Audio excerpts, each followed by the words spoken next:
Child, I'ma miss my schedule, child. Yo, this is not a full vlog, my bad, but here's a snippet of an interview I did with Nitika Chopra. She is the founder of Chronicon, the online community for folks with chronic conditions. And if you don't know about Chronicon, click the link in the bio. Go to the MS Views and News YouTube channel to check it all out. Yo, look, Chronicon's dope. Nitika's dope. My bad, I ain't got nothing new and fresh for you, but I've been working on this Nitika jam for MS Views and News, and it goes a little something like. What we're doing is we're bringing those speakers, we're bringing those advocates, we're bringing those members to one place online. And as you mentioned, we do have an app that you can download on your phone or you can access it on your computer. And it's just been an incredibly fulfilling experience to build this community and to have the offerings that we do have. We have like 2 to 3 events a week, and they're just with the most beautiful, amazing humans and content every day. And I've really noticed we've only been around for 2 months. We launched on our 1 year anniversary for Chronicon. We've only been around just a little over 2 months. And I've just noticed that like people know each other now. Like they feel like when they're in the feed or like they show up at an event or whatever, people are like, oh, I remember you from last time. Or like, there's a sense of true connection. And I've also heard that members are messaging each other and saying, oh, I love what you said at this event. What was that link you talked about? What was that article? Like, I'd like, and that's all I've ever wanted is for people to really, the mission of Chronicon is to break the cycle of isolation that comes from having a chronic illness. Bingo. That I wanted to be like, yeah, no, that's it, because there is a cycle of loneliness that comes along with all of the symptoms, all of the doctors, all of the insurance. There's disease, serious disease, chronic disease is a hefty thing, and the more you deal with the things, the more you are with yourself, dealing with yourself, and yourself is working through these things. And people say MS is an isolating condition. And yes, it is. But that's because autoimmune disease is quite isolating, because you are, whatever resources that are normally available to you are slowly weaned away from you. And you have to live your normal life through that.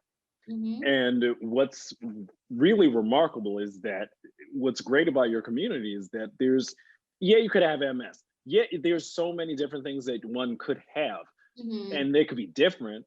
But what binds you is that the body itself is doing this whole weird thing.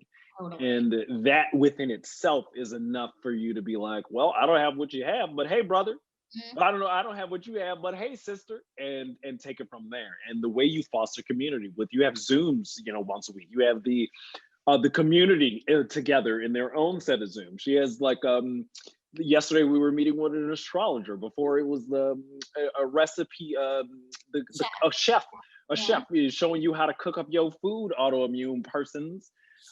So there's a lot of varied content that is aimed at the things that are important for people with chronic disease. And that's why I want to have you here right now to be like, yo, one, how'd you think of this? Two, how you executing this? Three, how's it going? Nitika, come on now. Oh my gosh. Well, thank you for all of that, first of all. How did I think of it? I started my career 11 years ago, and it was, I started with an online magazine called Bella Life, which is no longer, I closed it after a certain amount of time, but I had over 100 contributors writing for me at the time, and I would put out content every single day. I would host events all the time here in New York City where I live. And I was scrappy as hell. I was working a full-time job in real estate while I was building that.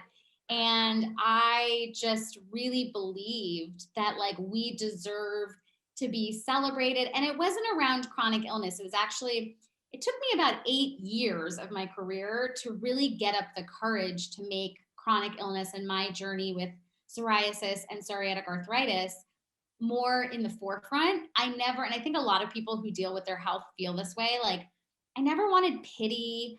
I never wanted, for things to feel like slimy or gratuitous. Like, I didn't want anyone to feel sorry for me, So, and I also, the other part of it is, you talk about like mindfulness and thinking good thoughts and having positive thinking.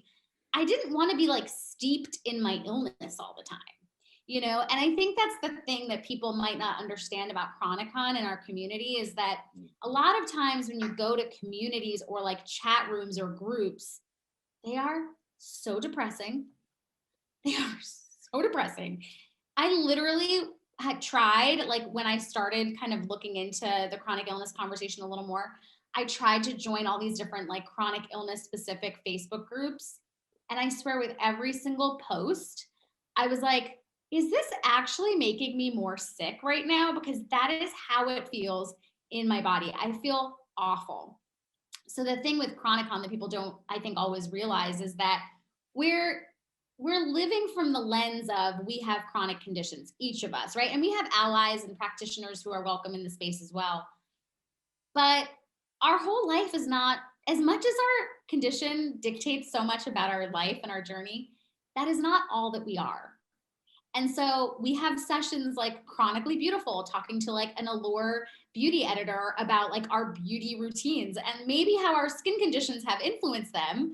But we're talking about like cool makeup and like amazing women founders or like this awesome stuff that has nothing to do with the fact that we have diseases, right? And so coming back to what I started saying about my career, like I had always loved this type of content creation. I took my online magazine and was actually hired to be the host of my own talk show, which aired on global television. And that was called Naturally Beautiful. And that was really, it was really amazing and really fun and just like a great opportunity, a really great experience. And I talked about beauty a lot. I talked about beauty as an access point to self-love. Because someone with, I had debilitating psoriasis for 17 years of my life, like beauty was never something that felt like I could be a part of it. It always felt like, I could like put creams and lotions that would like help me get through the day, but like beauty was not really a thing. Yeah. Right. So yeah, so I've been doing that for ages. And it was, a few years ago in 2018 that I started having this desire to really pivot. It was really end of 2017, beginning of 2018. The desire to pivot, all of this expertise, all of this experience that I had built over the years and channel it to the people. I know nothing else like I know what it's like to live with a chronic illness. Like I know a lot of things, but like the thing I know the most is how you feel when you are living with a chronic illness, not as a doctor, but as a patient, right? I am not a doctor. I don't ever claim to know everything, but I know what the emotional toll is that it has taken on me and has taken on many members of our community and just people in my life who have a chronic condition and are immediately put in the corner like, oh, you're a sick person. So like you obviously don't care about, cool books to read or like fun Netflix shows to watch or what, clothes you're going to wear or how you date or whatever. It's like we're totally ostracized. Like we don't have personalities and full lives. And the issue that I have with that, which is why I feel like, it's really about activism more than anything, although it's beautiful and it like feels like lifestyle content. To me, there's an activist, seed that has been planted in this conversation because that cycle that I just explained of us being so othered is detrimental. The amount that I was othered when I was sick in my worst points of being sick with my arthritis and my psoriatic arthritis and my psoriasis, it affected my self-esteem. It made me doubt myself. It had me feel helpless. It had me feel like there was something really wrong with me. Like there's something inherently that I am so bad or wrong and everyone else has it figured out or everyone else is okay and like worthy of celebrating. And so that's where my passion comes from because I'm like, if I can take the skills that I have to host events and create content and curate amazing speakers and help someone break that cycle, break that feeling of feeling like they're just thrown to the side and they don't matter. I mean, life made, like life made.